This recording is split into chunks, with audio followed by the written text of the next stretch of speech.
ராதே கிருஷ்ணா. வணக்கம். நான் உங்கள் சிகியம்மா பேசுகிறேன். நேற்று மகிஷி மஞ்சமாதாவான கதையை பார்த்தோம்.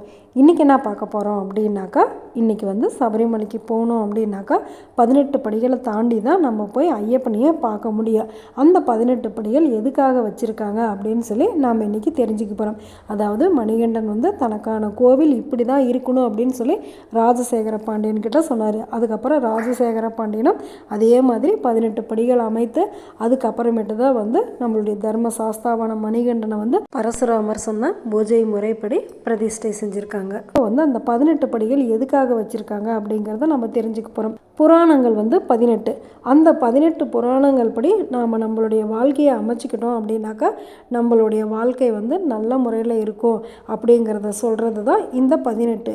அதே மாதிரி மனிதனுக்கு நிறைய நற்பண்புகள் வரணும் அப்படின்னாக்கா அவன் பகவத்கீதையை படிக்கணும். அந்த பகவத்கீதையோட அத்தியாயங்கள் 18.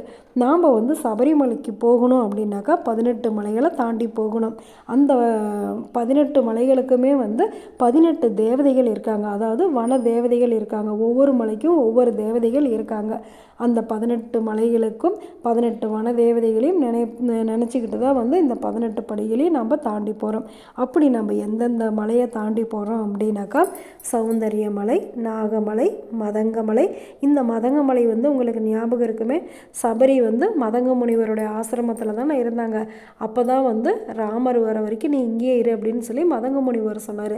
அதனால் சபரி ராமனுக்காக வெயிட் பண்ணிகிட்டு இருந்தாங்க. அப்புறமேட்டு ராமன் வந்தவாட்டி ராமனுக்கு தான் ருசி பார்த்த பழங்களை கொடுத்து ராமரை பார்த்த உடனே முக்தி அடைஞ்சிட்டாங்க.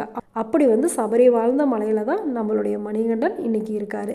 சரி, அப்படி மதங்கமலை, கல்கி மலை, ஸ்ரீபாதமலை, சுந்தரமலை, தேவமலை, நீலக்கல் மலை, தலைப்பாறை, மயிலாடும் குன்று, காளைகட்டி, இஞ்சிப்பாறை, புதுச்சேரி மலை, நீலிமலை, சிற்றம்பலமேடு, பொன்னம்பலமேடு இதெல்லாம் தாண்டி போனோம் அப்படின்னாக்கா சபரிமலையில் இருக்கிற நம்மளுடைய சாஸ்தாவான மணிகண்டனை நம்ம பார்க்கலாம்.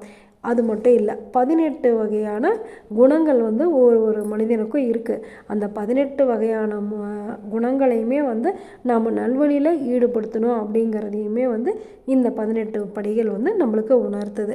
அதனால் ஐயப்பனை பார்க்க போகும்போது நம்ம மனசில் இருக்கிற கெட்ட எண்ணங்கள் எல்லாத்தையும் கீழே இருக்கிற அந்த படியிலேயே விட்டுட்டு மேலே தூய்மையான எண்ணத்தோடு போய் நம்ம ஐயப்பனை பார்த்தோம் அப்படின்னாக்கா நம்மளுக்கு வேணுங்கிற வரங்கள் எல்லாம் அள்ளி அள்ளி கொடுப்பாரு. யார்? நம்மளுடைய ஐயப்பனுடைய 18 படிகள் தெரியுது. அந்த 18 படிகளோட பாடலை நீங்கள் எங்கே போய் பார்க்கணும்?